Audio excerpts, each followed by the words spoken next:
సాధన సమితి బంద్ కు మద్దతుగా టీడీపీ ఎమ్మెల్యేలంతా నల్ల చొక్కాలతో అసెంబ్లీకి వచ్చారు. మరిన్ని వివరాలు మా ప్రతినిధి ఆలూరి రమేష్ అందిస్తారు. నిరసన వ్యక్తం చేసేందుకు ఎమ్మెల్యేలు, ఎమ్మెల్సీలు, మంత్రులు అంతా కూడా ఈరోజు నల్ల చొక్కాల్లో పయనమయ్యారు. అసెంబ్లీలో ఒక తీర్మానం చేయాలి. కేంద్రం చేసినటువంటి మోసానికి, ద్రోహానికి వ్యతిరేకంగా అసెంబ్లీలో తీర్మానం చేయాలనేటటువంటి నిర్ణయం ఇప్పటికే తీసుకున్నారు. దానిపై ఈరోజు అసెంబ్లీలో సుదీర్ఘంగా చర్చ జరగబోతోంది. మరోవైపు ఢిల్లీ స్థాయిలో ముఖ్యమంత్రి దీక్ష చేయాలనేటటువంటి అంశంపై కూడా ఇప్పటికే అధికార పార్టీ ఒక నిర్ణయానికి వచ్చింది. ప్రస్తుతం మనతో మంత్రి గంటా శ్రీనివాస్ ఉన్నారు. ఆయన అసెంబ్లీకి బయలుదేరారు. ఒకసారి ఆయనతో మాట్లాడదాం. ఏంటి సార్, ఈరోజు నల్ల చొక్కాలతో అసెంబ్లీకి అని చెప్తా ఉన్నారు. ఈ సమయంలో చేసే నిరసన దీక్షలను, ఈ సమయంలో మీరు చేపట్టే కార్యక్రమాలను ఏ రకంగా చూడాలి? ఏదైతే సమైక్యాంధ్ర సాధన సమితి ఈరోజు రాష్ట్ర బంద్కి పిలుపునివ్వటం, అందులో భాగంగా ప్రభుత్వం తరఫు నుంచి కూడా ఒక డిసిషన్ తీసుకొని ఇట్లా బ్లాక్ డ్రెస్సులతోటి ప్రొటెస్ట్ తెలియజేయాలి, ఈ బంద్కి మద్దతు తెలియజేయాలనే ఉద్దేశంతో ఈ డిసిషన్ తీసుకోవడం జరిగింది.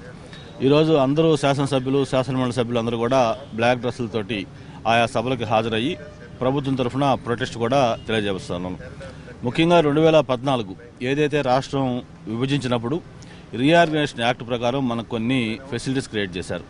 అలాగే అప్పటి ప్రధానమంత్రి మన్మోహన్ సింగ్ గారు పార్లమెంట్లో కొన్ని హామీలు ఇవ్వడం జరిగింది. అంతేకాకుండా అప్పటి ప్రధానమంత్రి అభ్యర్థిగా నరేంద్ర మోడీ గారు భారతీయ జనతా పార్టీ ఎన్నికల మేనిఫెస్టోలో అనేక అంశాలు పెట్టి ఈ రాష్ట్రంలో దాదాపు 7 బహిరంగ సభల ద్వారా తిరుపతి వెంకన్న పాదాల సాక్షిగా మొదలుపెట్టి విశాఖపట్నం దాకా కూడా అనేక సభల్లో అనేక అంశాలు చెప్పారు. అందులో ప్రధానంగా ఏదైతే రాష్ట్రానికి ప్రత్యేక హోదా, అది మొత్తం ఈరోజు రాష్ట్ర అభివృద్ధిలో కీలక పాత్ర పోషించే హోదా కానీ, రైల్వే జోన్ కానీ, అలాగే స్టీల్ ప్లాంట్ కానీ, పోర్ట్ కానీ, క్యాపిటల్ కానీ, పోలవరం కానీ, అలాగే నేషనల్ ఇన్స్టిట్యూట్స్ కానీ, ఇట్లా దాదాపు 18 అంశాలు ఈ రకరకాల చట్టం ద్వారా కానీ, పార్లమెంట్లో హామీలు ఇవ్వడంలో కానీ చెప్పడం జరిగింది. అయితే దురదృష్టం కొద్దీ ఈ ఎన్నికల్లో గెలిచిన తర్వాత ఆంధ్రప్రదేశ్ పైన నరేంద్ర మోడీ గారు ప్రత్యేకంగా ఒక కక్ష కట్టినట్టుగా, ఒక కక్షపూరిత ఉద్దేశంతో ఏదైతే మనకు చేయాలో ఏ ఒక్క కార్యక్రమం చేయకుండా దానికి వ్యతిరేకంగా ఇంకా ఒక విధ్వంసం సృష్టించే విధంగా కూడా ఆయన కార్యక్రమాలు ఉన్నాయి. దానికి ఉదాహరణ ఆంధ్రప్రదేశ్లో 7 జిల్లాలు బ్యాక్వర్డ్ డిస్ట్రిక్ట్స్గా డిక్లేర్ చేయడం జరిగింది. రాయలసీమ 4 జిల్లాలు, ఉత్తరాంధ్ర 3 జిల్లాలు, 7 జిల్లాలు కలిపి 750 లెక్కల 350 కోట్ల రూపాయలు ఆ బ్యాక్వర్డ్ డిస్ట్రిక్ట్స్ డెవలప్మెంట్ కోసం మనకి అమౌంట్ ఇవ్వడం జరిగింది. అయితే ఎంత దురదృష్టం అంటే పార్లమెంటు ఇప్పుడు దాకా కూడా ఒక భారతదేశ ప్రభుత్వం ఏర్పడిన తర్వాత ఎప్పుడు కూడా రాష్ట్రానికి ఇచ్చిన నిధులు మళ్ళీ బ్యాక్ తీసుకుంటున్నది ఫస్ట్ టైం నరేంద్ర మోడీ గారి నాయకత్వంలో ఆంధ్రప్రదేశ్ రాష్ట్రంలో జరిగింది. అంటే ఆయనకి ఈ రాష్ట్రం పైన ఎలాంటి కక్ష, ఎలాంటి కోపం ఉందో ఆ ఒక్క సంఘటన ద్వారా మనం తెలుసుకోవచ్చు. శ్రీనివాస్ గారు, ఇదే అసెంబ్లీలో మీరు అభినందనలతో తీర్మానం చేశారు. ఇదే అసెంబ్లీలో మళ్ళీ కక్షగా పూరితంగా వ్యవహరిస్తుంది, మోసం చేసిందని తీర్మానిస్తున్నారు.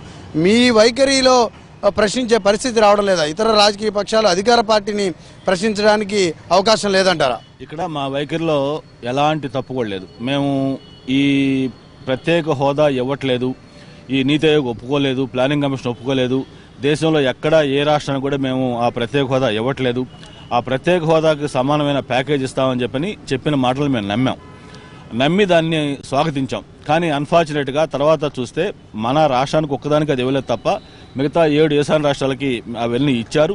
మేము మనకి ఇచ్చిన ప్యాకేజీ కూడా ఒక చట్టబద్ధ కల్పించమన్నాం. ఆ చట్టబద్ధ కూడా కల్పించకుండా కేవలం ఒక హామీ మాత్రం ఇచ్చి దాన్ని తప్పుకున్న తర్వాత మేము ఆ పొరపాటు చేస్తా ఉన్నారు, వీళ్ళు కావాలి మనల్ని మోసం చేశారు అని చెప్పి రియలైజ్ అయిన తర్వాత మళ్ళీ మేము ఏదైతే ప్రత్యేక హోదా మన మొట్టమొదటి ఉన్న సిద్ధాంతం ఉందో దానికోసమే మేము పోరాటం చేయడం జరిగింది. ఢిల్లీలో మంత్రులను రాజీనామా చేయించాం, అలాగే నో కాంపిటెన్స్ మోషన్ పెట్టించాము, ఎన్డీఏ నుంచి బయటకు వచ్చాం. ఢిల్లీ సాక్షిగా జాతీయ మీడియాలో మొత్తం నరేంద్ర మోడీ గారి యొక్క నిజ స్వరూపం మొత్తం దేశం తెలియజేసే విధంగా మొత్తం ముఖ్యమంత్రి గారు ఇనిషియేషన్ చేయడం జరిగింది. అందుకే మళ్ళీ రేపు 10, 11 తారీఖుల్లో ఢిల్లీ వెళ్ళి అక్కడ కూడా దీక్ష చేపట్టాలని కూడా ముఖ్యమంత్రి గారు ఆలోచిస్తారు. ఎన్నికల సమయంలో మీరు చేస్తున్నటువంటి ఈ కార్యక్రమాలన్నీ కూడా పూర్తిగా ఒక ఎన్నికల స్టంట్గా ఇతర రాజకీయ పార్టీలు విమర్శలు చేస్తా ఉన్నాయి. ఇప్పుడు ఢిల్లీలో దీక్ష చేయడం ద్వారా మీరు ఏం సాధించాలనుకుంటున్నారు? చివరి 2 నెలల్లో మీరు ఏం సాధించడానికి అవకాశం ఉంటుంది అనేది ఒక ప్రధాన విమర్శ. ఇప్పుడు స్వయంగా సీఎం ఢిల్లీ వెళ్తా ఉంటున్నారు. అంటే ఇప్పుడు చేయటమే కాదు, ఎప్పుడైతే మోడీ గారి నిజ స్వరూపం తెలిసిందో, భారతీయ జనతా పార్టీ రాష్ట్రం పట్ల ఎలాంటి వైఖరితో ఉందో తెలిసిన తర్వాత అప్పటి నుంచి కూడా గత 1 year నుంచి కూడా పోరాటాలు చేస్తా ఉన్నాం. ఎన్డీఏ నుంచి బయట రావడం జరిగింది, నో కాంపిటీషన్ మోషన్ పెట్టడం జరిగింది, మళ్ళీ ధర్నాలు చేయడం జరిగింది, అనేక సార్లు ఢిల్లీకి వెళ్ళి డెలిగేషన్ ఇవ్వడం జరిగింది. అవన్నీ కంటిన్యూస్ ప్రాసెస్. ఒక చివరి ప్రయత్నం చేయాలి, ఒక అటెంప్ట్ చేయాలనే ఉద్దేశంతో మళ్ళీ ఆ దీక్ష కూడా ప్లాన్ చేస్తా ఉన్నాం. ఇది మంత్రులు కూడా నిరసనలో భాగంగా ఈరోజు అసెంబ్లీలో నల్ల చొక్కాలతో దర్శనం ఇవ్వబోతా ఉన్నారు. అంటే స్టేట్ దృష్టిని ఆకర్షించేందుకు ఇది ఒక కార్యక్రమంగా తాము చూస్తూ ఉంటున్నారు. స్వయంగా ముఖ్యమంత్రి కూడా ఢిల్లీలో దీక్ష చేయబోతున్నారు. దీన్ని ఎన్నికల స్టంట్గా అభివర్ణించడానికి, ఆరోపించడానికి అవకాశం లేదు.